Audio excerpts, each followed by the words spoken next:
오래전에 한 분이 그런 이야기를 하는 걸 들은 적이 있습니다. 한 친구가 이제 종교를 갖고 싶다고, 신앙 생활을 좀 하고 싶다고 이렇게 이야기를 하길래 그 친구한테 너한테는 불교가 맞는 것 같아, 절에 가봐라고 이야기했다고. 예, 그 이야기를 당당하게 떳떳하게 목사 앞에서 그 이야기를 하더라고요. 아니, 그런 사람이 있으면 교회를 데리고 와야지 도대체 무슨 소리냐고. 자기가 보기에 그 친구는 교회랑은 잘 안 맞는 것 같다고. 내가 아는 그 친구에 대한 그런 어떤 기억이나 내가 아는 걸로 보면 그 친구는 훨씬 절에 가는 게 그 친구한테 잘 어울릴 것 같고, 그 친구한테도 오히려 더 유익이 될 것 같아서 그렇게 했다고. 하여튼간 이렇게 큰 쇳덩어리를 한 대 뒤통수를 맞은 것 같아가지고 한참으로 이제 그 다음에 여러 가지 이야기를 좀 같이 나눈 적이 있는데요. 그렇게 생각하는 기본적인 전제, 기본적인 이 마음의 태도가 있는데, 그게 뭐냐면 신앙이라는 것, 조금 더 넓은 의미로 이야기하면 종교를 갖는다는 것, 그것에 대해서 일반 사회학적으로나 사회에서 종교를 갖는다는 것에 대한, 또는 종교가 그 사회 속에서 있는 어떤 순기능, 긍정적인 어떤 그런 모습들을 이야기하죠. 그 중에 대표적인 것들이 이제 종교가 갖는 사회를 순화시키는, 이 사회를 좀 정화시켜가는 그런 어떤 역할. 그래서 이 세상을 조금 더 평안하게 만들고, 조금 더 사람들의 마음을 넉넉하게 만들고, 조금 더 이웃이나 주변 사람들을 돌아보고 사랑하며 살아가게 만드는 그런 어떤 사회를 긍정적이고 건강하게 만들어가는 어떤 순기능의 역할로서 이제 종교를 긍정적으로 평가를 하게 됩니다. 그래서 이제 종교가 이 긍정적 역할을 하지 못할 때 아주 이제 대범하게 교회가 필요 없다고 이야기하기도 하고, 파괴하기도 하고, 때로는 종교를 아편이라고 소개하기도 하고, 과거에 이제 그 참여정부 시절이나 그 이제 전후에 굉장히 진보적인 지식인들이나 그런 분들의 입에서 아주 이제 거침없이 교회에 대한, 교회 넓은 의미로 교회뿐만 아니라 종교 전반에 대한 어떤 부정적인 접근으로서 교회가 사회를 정화하고 순기능의 역할을 해가야 되는데, 종교가 오히려 어떤 부조리를 만들어내고, 종교가 때로는 어떤 악의 온상이 되어지기도 하고, 그런 모습들을 어떻게든 이제 부정하고 극복해야 된다라고 이야기하는 그런 어떤 주장들을 하기도 했는데요. 일반 사회학에서 이야기하는 종교의 기능, 그것은 사회를 조금 더 선하게, 사람들이 살기 편안한 어떤 환경으로 만들어가는 그런 어떤 순기능의 역할을 하는 것으로 이해를 하고, 또 이제 개인적으로 어떤 이제 인간의 개인적인 어떤 주관적이고 사회적인 차원이 아니라 개인적이고 주관적인 차원에서 이야기하면 인간의 연약함, 인간의 어떤 한계, 그 속에서 절대자에 대한 의존, 그 속에서 가져다 오는 어떤 내면의 평안이나 마음의 위로를 얻기 원하는 그런 의미에서 이제 종교를 긍정적으로 이해를 하는 거죠. 마음이 그렇게 이제 세상을 살다 보면 내 힘으로 되어지지 않는 불가항력적인 상황, 그 속에서 결국 인간의 자기 연약함을 직면할 수 없는 그 현실 속에서 무엇인가 나 외에 바깥에서 누군가가 내가 의지할 수 있는, 내가 기대어 볼 수 있는 그런 존재를 각각 나름대로, 그래서 모든 인간이 있는 곳에는 바로 이 신성이 있게 되는 거죠. 그래서 인간과 동물의 가장 본질적인 차이, 동물에게는 결코 없는 게 바로 이 신의식, 신에 대한 의식. 우리는 어떤 원시 종교 무속 신앙이라고도 이야기하지만 그 정도의 신의식조차도 이 동물에는 존재하지 않죠. 뭐 생각을 한다, 뭐 도구를 사용한다, 사회적인 존재다, 이런 것들은 우리와 수준의 차이가 있을 뿐이지 동물의 세계에도 얼마든지 거기에 사회성이 있고 사랑하기도 하고 도구도 사용하기도 하고 뭐 거기에 계급도 있고 뭐 여러 가지 모습들이 다 있어요. 인간 사회보다 조금 부족하고 낮은 수준일 뿐이지. 그러나 종교는 그렇지 않아요. 종교는 오직 사람에게만 있고 인간의 어떤 자기 연약함과 자기 한계의 직면함 속에서 나 외에 바깥에서 나를 구원할 수 없는 어떤 존재, 그를 의지하고 그에게 뭔가를 빌고 구하고 그러면서 이렇게 마음의 내적인 평안을 얻고 내적인 어떤 위안을 얻기 원하는, 그래서 삶이 고단할수록 또 이제 사회가 불안한 어떤 환경이 자꾸 조성될수록 사람들이 종교에 대한 관심성은 더 많아지죠. 오래전에 벌써 한 30년이 다 된 것 같은데 미래학자들이 미래에 대한 이야기를 하면서 지금보다 훨씬 더 이렇게 지금과 같은 어떤 최첨단의 과학 문명에 대한 예견을 하면서 어떤 이렇게 조금은 이제 내 미래에 대해서 단순하게 생각하는 사람들은 과학이 점점 발달하면 발달할수록 이제 종교에 대한 가치나 이런 것들이 점점 줄어들 거다. 사람들이 어떤 그렇게 어떤 절대자의 이 실제 존재 유무를 확인하기 할 수 없는 어떤 절대자에 대한 의존성, 이런 것들은 과학과 문명이 발달하면서 인간의 어떤 자기 성취가 더 커져가면서 그것들이 줄어들 것이라고 얘기했지만, 소수의 종교학자들이나 더 깊이 인간에 대한 이해를 더 깊이 하는 사람들은 오히려 그런 시대가 가면 갈수록 오히려 이 신비 종교는 훨씬 더 많이 발흥하게 될 거다. 21세기를 이렇게 예견하면서 이제 어떤 탁월한 미래학자들은 그런 이야기를 했는데 맞는 모습으로 가고 있어요. 21세기에 들어서 더 많은 문명이 발달하고 전 세계가 하나로 뭐 보이지 않는 세계가 없을 만큼 모든 게 드러나는 시대가 되었음에도 불구하고 인간의 내면은 여전히 절대에 대한 의존이 더 많아지고 이전보다 더 신비 종교의 어떤 이런 현상들은 전 세계적으로 훨씬 더 지금 많아지고 있는, 뭐 젊은 세대들이 뭐 전보고 이런 거 다 무시할 것 같은데 오히려 더 오히려 그런 카페들이 만들어지고 공간적인 분위기만 과거의 주술사들이 하는 무당들이 있는 집하고 다른 어떤 환경을 만들어 놓은 것이지, 그런 일들은 훨씬 더 보편화되고 많은 사람들에게 흘러가고 있는 것을 보게 돼요.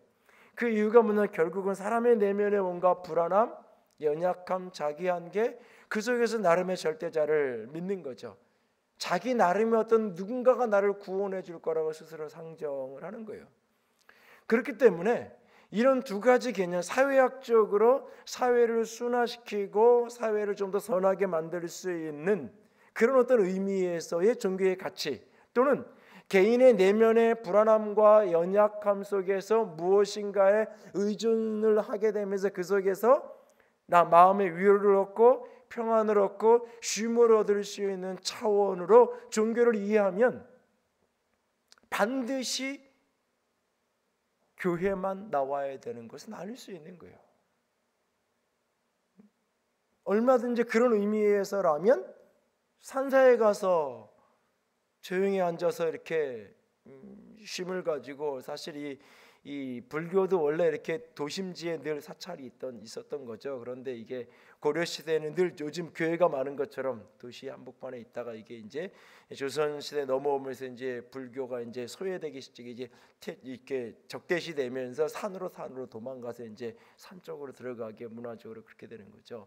그런데 그 산사에 가서 보면 사실 어떤 마음의 평안이나 이런 걸로 생각을 하면 그냥 사실은 이렇게 산사에 가서 이렇게 뭐 좀 이렇게 옆에 이렇게 이런 나무 기둥 같은데 그림 그려놓은 거 뭐 이런 것만 조금 없으면 훨씬 더 편안하고 뭐 이렇게 이 딸랑딸랑 거리는 소리도 들리기도 하고 뭐 저쪽에 새소리 들리기도 하는 것 같고, 뭐 그런 어떤 마음의 평안이라는 측면에서는 어떤 의미에서 조금 더 나을 수도 있어요. 사람의 성향에 따라서 훨씬. 그러니까는 신앙을 갖는다는 것을 그냥 마음의 위로를 얻고 평화를 얻는 차원, 또는 사회 속에서 이 사회를 조금 더 순기능으로 만들어가는 차원이라면 굳이 기독교가 아니어도 그 사람의 성향과 스타일과 기질에 따라서 얼마든지 타종교의 어떤 것든지 자유롭게 가질 수 있고 그것에 대해서 우리가 존중해야 돼요. 그러니까 그리스도인들이 타 종교에 대해서 존중성을 갖는다고 할 때 바로 이 두 가지 차원에서 존중하는 거예요. 불교의 신앙을 갖고 있든지 어떤 사람들에게 우리가 모슬림이든지 어떤 사람들에게 바로 이 두 가지 차원에서 그 종교가 사회를 건강하고 긍정적으로 만들어가는 순화시키는 그런 차원에서 순기능의 역할을 한다면 나름대로 그 사회 속에서 그것이 있어야 되는 어떤 가치 또 그것이 사람들의 마음의 일정한 부분에 위로를 주고 평안을 줄 수 있는 차원이라면 그 나름대로의 가치를 인정하고 함께 공존하며 살아가는 거예요. 장로가 대통령이 되고 목사가 대통령이 된다 할지라도 그런 타종교에 대한 지원을 다 끊어버리고 막아버리고 한국에서 쫓아내고 그렇게 하지 않는 거예요. 나름대로 그것이 갖는 사회적인 개인적인 어떤 그런 모습, 일반 종교로서의 그런 가치가 인정이 되고 그런 순기능의 역할을 할 때. 그런데 여기서 우리에게 질문이 있는 거예요. 과연 그러면 기독교 신앙을 갖는 것도 우리가 예수를 믿고 교회 공동체 속에서 신앙자로 살아가는 것도 마찬가지의 수준의 의미성만 갖는 건가? 우리도 우리 사회 속에서 조금 더 순기능의 역할로 사람들이 마음이 자꾸 악해지고 척박해지고 그러니까는 그래도 한 번씩 나와서 기도라도 하고 한 번씩 그래도 하늘이라도 쳐다보고 하나님을 의식하는 사람이면 그래도 악을 저질러도 죄를 져도 그래도 조금 덜 짓겠지. 그런 어떤 사회적인 순기능의 영향 또는 사람들이 마음에 힘들고 어렵고 육체적으로 병들고 삶에 고단한 그 마음에 조금의 쉼을 얻을 수 있고 안식을 얻을 수 있고 위로를 받을 수 있는 그런 차원으로만 한정된다면 과연 우리가 반드시 예수를 믿어야 되고 반드시 교회를 나와야 되고 반드시 우리가 신앙자로 살아야 될 이유가 있는가? 그런 의미가 전부라면 그게 교회 생활 속에서 그것이 느껴질 때는 교회 생활을 하는 거지만 교회 안에서 그런 마음이 느껴지지 않으면 교회 속에서 오히려 온갖 부조리들만 발견돼요. 그래서 이 교회가 사회 속의 순기능의 역할을 전혀 못하는 것 같고 교회를 다니면 다닐수록 오히려 더 생각만 복잡해지고 교회가 오히려 마음이 평안한 것이 아니라 문제만 많고 교회가 가면 마음이 자유로운 게 아니라 여성계 회장하라 그러고 총무하라 그러고 뭐 하라 그러고 교회만 가면 일거리들만 때로 있는 것 같기도 하고 처음 교회 나올 때는 그냥 아무것도 안 해야 된다 그러고 그냥 이렇게 대접만 해주는 것 같더니 어느 날부터인가 이것도 해라 저것도 해라 그러기 시작하더니 이제는 없는데도 뽑아놓고 하라 그러고 뭐 이런 식의 상황이 벌어질 때 내가 그러면 굳이 왜 교회를 나갈 필요가 있는가? 교회 나가는 게 내 마음에 쉼을 주고 안식을 주기보다는 오히려 부담이 되는데 때로는 짐스럽게만 느껴지는데 신앙하는 게 때로는 신앙하면서 오히려 사회적인 순기능을 하는 것이 아니라 여기서 오히려 인간의 악을 보고 인간의 어둠을 보면서 오히려 사람에 대한 정이 떨어지고 오히려 그런 모습이 생기는데 굳이 내가 왜 교회를 가야 될까? 그렇다면 이 땅 가운데 교회는 더 이상 필요 없는 게 아닌가? 교회는 존재의 의미성을 잃어버린 건 아닌가? 라고 하는 반문을 때로 할 수도 있어요. 신앙한다는 것이 교회가 이 땅에 존재하는 것이 그런 어떤 종교학적인 사회학적인 차원의 의미성이 전부라면 이 교회 속에서 내게 그것이 찾아오지 않을 때 이 교회가 나를 긍정적인 변화를 주는데 어떤 도움도 되지 못하고 이 교회가 나의 마음에 어떤 위안도 가져다 주지 못할 때 오히려 부담만 있고 나를 더 악하게만 만들어갈 때 내가 여기에 있어야 될 어떤 이유도 그래서 나는 조금 더 그냥 편안하게 부담 없이 마음의 위안을 가질 수 있는 그냥 다른 타종교를 나는 찾아가려 한다고. 신앙을 바로 그런 일반적인 그 기준적으로만 목적을 이해할 때 그럴 수 있는 거예요. 그러니까 그 정도 수준으로 자신이 교회 다니는 목적을 이해하고 있기 때문에 친구가 요즘에 좀 나이가 이렇게 좀 들어가면서 좀 이렇게 마음도 힘들고, 그래서 이제는 좀 내가 종교를 좀 가져야 된다고 생각하는데, 너 교회 다니는데 어떠니? 나도 교회 한번 가볼까? 이렇게 물을 때, 너는 내가 보니까는 교회는 좀 안 맞는 것 같고, 너는 사찰에 가서 절에를 이렇게 다니면 훨씬 더 너한테는 맞을 것 같아. 그리고는 여름에 휴가 갔다 오는데, 휴가 어디 갔다 오셨어요? 그러니까 가족들이 같이 저기 이렇게 템플 스테이 다녀왔어요. 지리산 자락에 있는 사찰에서 2박 3일 이렇게 뭐 이렇게 밥 짓는 것도 배우고, 나물 뭐 이렇게 하는 것도 배우기도 하고, 불 이렇게 하는 것도 배우고, 뭐 이렇게 묵상도 하고 명상도 하고, 휴가를 2박 3일 가다 너무너무 좋고 마음도 좋고 너무너무 좋았어요. 왜? 신앙을, 이게 없는 사람 얘기하는 게 아니야. 우리 교인 중에 어떤 사람, 지금은 안 다니는데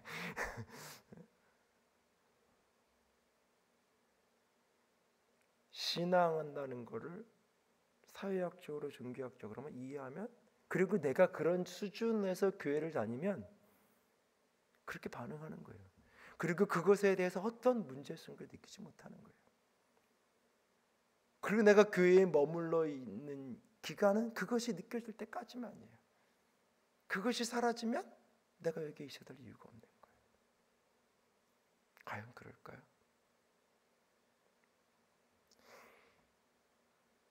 신앙한다는 것이 나름 나를 변화시키는, 그래서 이 사회 속에서 긍정적 인생으로 살아가도록 돕는 어떤 역할이 있는 건 맞아요. 신앙한다는 것이 힘들고 지친 영혼들에게 위로를 주고 힘을 주고 어떤 위안을 주고 안식처가 되는 건 맞아요. 그러나 그것은 우리가 신앙하는 가장 중요한 핵심적인 본질이 아니에요. 그것은 2차적인 3차적인 이야기예요. 우리가 신앙하며 살아가는 가장 본질적인 이야기는 뭐냐? 그것은 바로 우리의 구원을 위한 거예요. 우리가 예수를 믿고 우리가 그리스도인으로 하나님의 교회 속에 함께 살아가야 되는 가장 본질적인 이유는 나의 구원을 위해서, 우리의 구원을 위해서. 우리가 왜 예수만을 믿어야 되는가? 예수만이 나를 구원할 수 있기 때문에. 명상을 통해서 나의 마음의 위안을 얻을 수 있어요.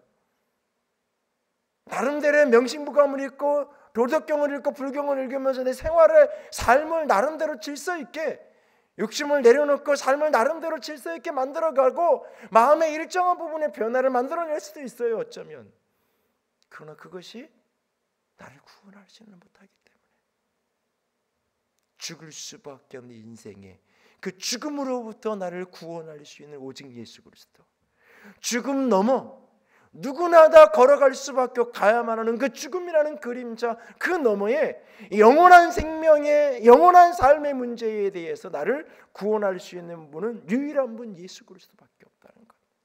내 인생의 영혼을 나를 책임져 줄 수 있는 분이 그분이고, 그분이 오늘 교회를 당신의 몸이라고 이야기하셨고 우리를 교회 안에 머물라고 말씀하시기 때문에, 우리는 때로 교회 안에 모순이 있고 부조리가 있고 어둠이 있고, 때로는 신앙하며 교회 안에 머무는 것이 한없이 부담스러운 그 순간에도 우리는 교회 가운데 함께 하면서 그리스도를 놓지 않고 걸어가는 거예요.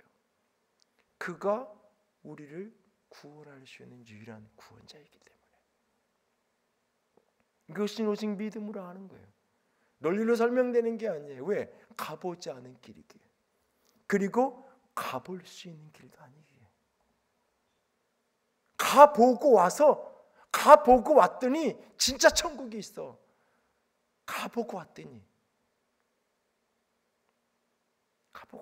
진짜 천국이 있고 지옥이 있고, 가보고 왔더니 그러면 진짜 흔들리지 않겠죠. 근데 보면 가보고 온 사람들 때문에 헷갈리더라고요. 왜? 내가 본 게 맞나? 이렇게 돼요. 거기 가서 살아야. 근데 빨리 가고 싶은 사람 별로 없잖아요, 여기. 물론 오늘도 고단하고 힘들고 지치면 얼마큼 힘들어서는 안 그렇더라고요. 제가 오래전에 목회하면서 가장 크게 실수했던 것 중에 하나가 80이 넘으신 어떤 분이 맨날 나만 만나면 빨리 가야지, 빨리 죽어야지, 빨리 죽어야지 그러시더라고요. 그래서 어느 날 내가 뭔 소리를 하다가도 실수로 내가 말끝에 내가 지금 정확한 문장은 생각이 안 나는데 뭐 천국 빨리 가고 싶으시잖아요. 빨리 가셔야죠. 뭐 이런 식의 얘기를 내가 말끝에 했어요. 그랬더니 이제 난리가 난 거예요. 목사가 나보러 빨리 죽으라 그랬다고. 그래가지고 내가 진짜 내가 찾아가서 내가 무릎 꿇고 내가 사과를 하면서 빌었던 기억이 나는데, 입으로 맨날 빨리 죽어야 된다 그러시길래 나는 순진한 마음에 또 그게 또 진담인 줄 알고 그랬더니 이게 아닌 그 벌써 한 20년 전 이야기인데 그 진심이 아니더라고요. 다 그렇잖아요. 아무리 인생 힘들어도 천국 빨리 가고 싶어 그랬다가도 병원에서 3개월밖에 안 남았으나 그러면 정신이 번쩍 나잖아. 이러면 안 되는데, 응?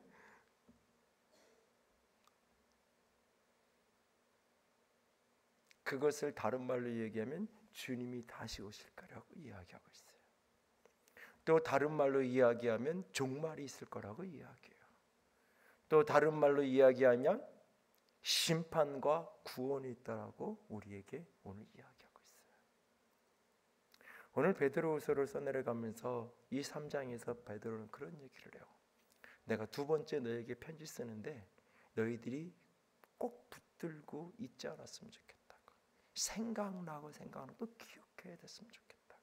아니, 오늘 본문 마지막 17절, 18절에 넘어 17절에 보면 너희들을 유혹하고 꾀고 미혹하는 그들에서 너희가 미혹에 이끌려가지 않고 굳게 서서 너희들이 떨어지지 않았으면 좋겠다고.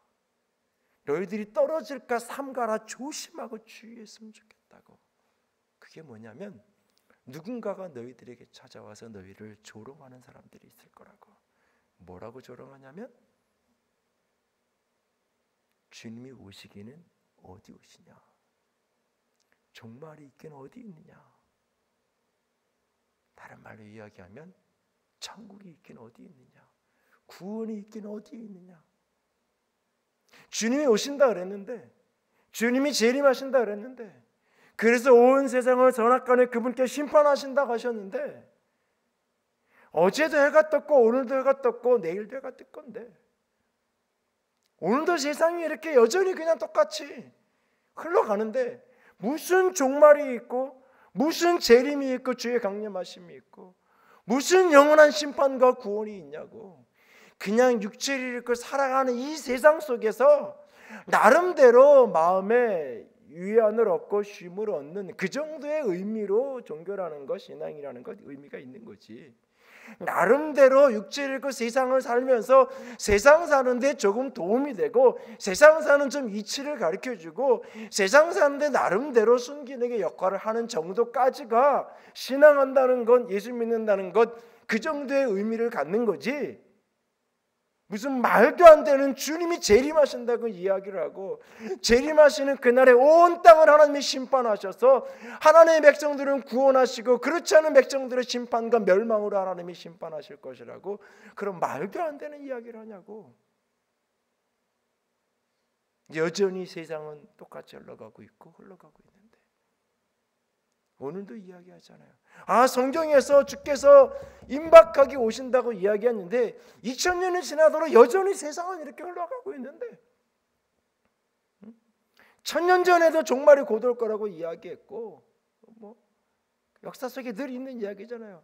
이집트의 벽화에도 써 있는 글씨가 진짜인지 아닌지 모르겠는데 요즘 애들은 버리장머리가 없다고 이집트의 벽화에도 써 있다는데 늘 하는 얘기잖아요.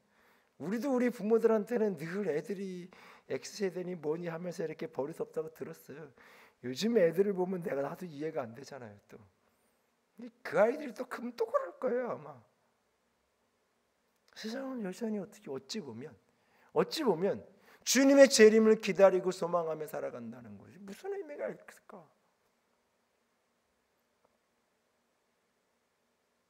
점점 신앙인들조차도 주님의 다시 오심을 기대하고 소망하기보다는 신앙인들조차도 주님 앞에 서서 내 모든 인생이 평가받고 내 모든 인생이 판단받을 것이라는 사실에 대한 소망 속에 살아가기보다는 신앙하는 이유가 여기. 우리가 입술로 신앙하는 이유는 오직 두 가지인데 사회적으로 순기능을 하고 그걸 다르게 얘기하면 나를 변화시키는데 나름대로 나를 조금 더 건강하게 바르게 살아가는 데 조금 도움이 되고 또는 마음의 위안과 격려를 주는 것, 그런 의미, 그런 목적이라고 말하지 않지만 많은 사람들이 신앙하며 살아가는 목적이, 이유가, 그리고 오늘도 불평하고 투덜거리는 이유가, 하나님을 향하여 원망을 쏟아내는 이유가,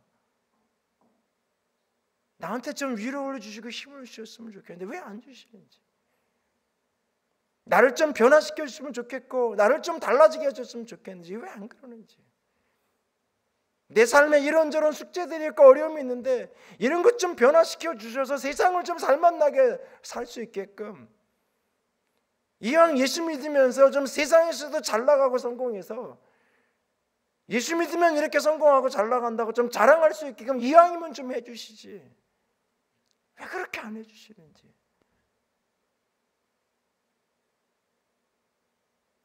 온통 우리의 관심사는, 우리의 시선은 여기에서 내게 어떤 유익이 있고 여기에서 내 마음에 어떤 쉼과 평안을 주고 있는지만 오늘 온통 그것만을 찾고 있지 않나요? 우리의 시선을 다시금 영혼으로, 우리의 시선을 다시금 저 하늘로 다시 오실 그분에게로 향할 수 있기를 원합니다. 주님을 바라본다는 것은 그냥 저 천국에 계신 막연히 거기에 계신 그분을 바라보는 게 아니에요. 그분을 바라본다는 것은 다시 오실 그분을 바라보면서 인생을 살아가는 거예요. 오늘 본문은 분명히 얘기해요. 그날은 반드시 올 거라고요. 그런데 도적같이 올 거라고요. 예고 없이 어느 날 갑자기 그날은 우리에게 찾아올 것이라고요. 사람들은 그날이 더디다고, 사람들은 왜 이렇게 오지 않냐고 하지만 그분에게는 단 한 가지 이유가 있다고. 한 영혼이라도 더 돌아올 수 있는 그 기간을 주기 위해서, 회개하고 돌이킬 수 있는 그 날들을 위해서. 9절 말씀에 오래 참으사 아무도 멸망하지 아니하고 다 회개하게 이르기를 원하시노라. 그들이 회개하고 돌아오기를 소망하고 기대하면서, 그래서 그분은 끊임없이 그날을 연기하고 미루고 계실 뿐이라고. 그리고 그날 반드시 그분은 오실 것이고 10절 하반절에 보니까 뜨거운 불에 풀어지며 땅과 그 중에 있는 모든 일이 드러나리로다 라고 말하고 있어요. 오늘 본문의 심판에 대한 이야기를 하면서 노아 홍수의 물로 심판한 이야기를 오버랩시켜요. 그러면서 말씀으로, 하나님의 말씀대로 불로 온 세상을 불살릴 거라고 이야기해요. 마지막 최후의 심판은 불심판이 맞아요. 그러나 그 불심판은 모든 것을 불살라서 없애버린다는 의미가 아니에요. 모든 것을 불살라서 그 안에서 정금 같은 것이 드러나는 거예요. 불 가운데로 지나면서 불에 붙는 모든 헛것은 다 사라져버리는 것이고 진정한 가치 있는 것들만 온전히 남게 되는 거예요. 정화의 작용을 하는 거예요. 불은 온갖 죄와 어두움과 헛된 인생의 수고, 썩을 것을 위해 살았던 그 헛된 인생의 수고는 다 불타 없어지고 오직 하나님이 영광 받으시는 것들, 그 정금 같은 것들, 온전한 것들, 그 모든 것이 드러나게 될 것이다. 그러면서 우리에게 이렇게 반문해요. 11절에 이 모든 것이 이렇게 풀어지니 너희가 어떠한 사람이 되어야 마땅하냐? 어떠한 사람이 되어야 마땅하냐? 우리에게 물어요. 그날을 바라보면서, 그날을 꿈꾸면서 오늘 우리가 어떤 사람이 되어야겠는지, 그러면서 거룩한 행실과 경건함으로 하나님의 날이 임하기를 바라보고 간절히 사모하라. 그날에 하늘이 불에 타서 풀어지고 물질이 뜨거운 불에 녹아지려니와 우리는 그의 약속대로 의가 있는 곳인 새하늘과 새 땅을 바라보도다 라고 말하고 있어요. 우리는 반드시 그날 그곳을 바라보게 되어질 것입니다. 그러므로 오늘 그리스도인은 내가 신앙하는 이유의 전부를 이 땅에서 찾지 않기를 원합니다. 오늘 내가 수고하고 땀 흘린 그 모든 것의 결과를 이 땅에서 다 얻을 것이라고 착각하지 마십시오. 나의 수고와 땀과 눈물이 이 땅에서 거두어지지 않는 것으로 인하여서 절망하고 좌절하지 마십시오. 오늘도 그분을 바라보면서 소망을 놓지 않기를 원합니다. 심은 대로 거두게 하신 하나님이십니다. 심은 대로 거두게 하신 하나님이에요. 그러나 그것이 그 추수가 여기에서 마지막 추수가 오는 게 아니에요. 우리의 마지막 추수는 이 땅에서 오는 게 아니에요. 그곳에서 오는 거예요. 그 불을 지나가야 돼요. 그 불을 지나가야 돼요. 사람들은 칭찬하는데 그와 같지 않을 수 있어요. 사람들은 그의 삶은 참 아름답게 살았다가 박수치는데 하나님 앞에서 그날 그 모든 것이 불 가운데 사라질 때 그와 같지 않을 수 있어요. 오늘 나의 삶에 대한 평가를 이 땅에 여기에서 누군가가 하는 평가에 내 인생의 모든 것을 걸지 않기를 원합니다. 오늘 여기에서 무엇인가를 얻는 것, 그것이 우리의 신앙의 전부가 아니라는 사실을 늘 잊지 않기를 원합니다. 그날 우리는 그분 앞에 서게 될 거예요. 그리고 우리의 삶의 모든 것이 그분 앞에 드러나지게 될 거예요.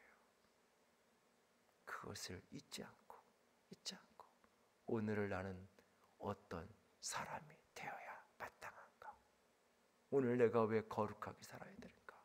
오늘 내가 왜 점도 없이 흠도 없는 인생의 길을 걸어가야 되는가? 그것이 이 세상에서 나에게 유익을 주니까? 그것이 세상에서 나를 위로해 주니까? 그것이 누군가가 나를 칭찬해 주니까? 아니에요. 아무도 칭찬해 주지 않고 그것이 이 세상에서 어떤 유익함도 없고 그것이 내 마음에 때로는 어떤 격려도 위로도 가져다 주지 못한다 할지라도 이것이 무슨 의미가 있는가? 이렇게 산다 한들 누구 하나 기억해 주지 않는 것, 꼭 이렇게 살아야 하는가? 때로는 회의가 들고 의문이 드는 그날도 우리는 저 하늘을 바라보면서 다시 오실 그분을 바라보면서 그분께서 내 인생을 평가하시고 판단하시고 심판하실 것을 바라보면서 오늘을 걸어갈 수 있기를 원합니다. 세상이 우리를 조롱하고 세상이 우리를 무슨 그런 것이 있냐고, 무슨 영원이 있냐고, 무슨 구원이 있냐고, 재림이 있냐고, 종말이 있냐고, 천국이 있냐고, 지옥이 있냐고 사람들은 이야기하겠지만 오늘 그 모든 조롱과 비난에도 상관없이 오늘 주님을 끝없이 바라보면서 걸어갈 수 있기를 원합니다. 주님께서 우리의 삶에 합당한 영광으로 주께서 반드시 기름 부어 주시고 우리의 삶을 아름다운 것으로 빚어 가실 것입니다. 내가 오늘 신앙하는 이유, 내가 오늘 그리스도인으로 예수를 믿으며 살아가야 될 그 본질적인 이유, 구원을 위하여서 이 땅 넘어 영원한 삶이 나를 기다리고 있기에 가장 본질적인 것들을, 이 근본을 놓치지 않고 이것이 흔들리지 않는 우리 모두가 될 수 있기를 주님의 이름으로 부탁을 드립니다. 기도합시다.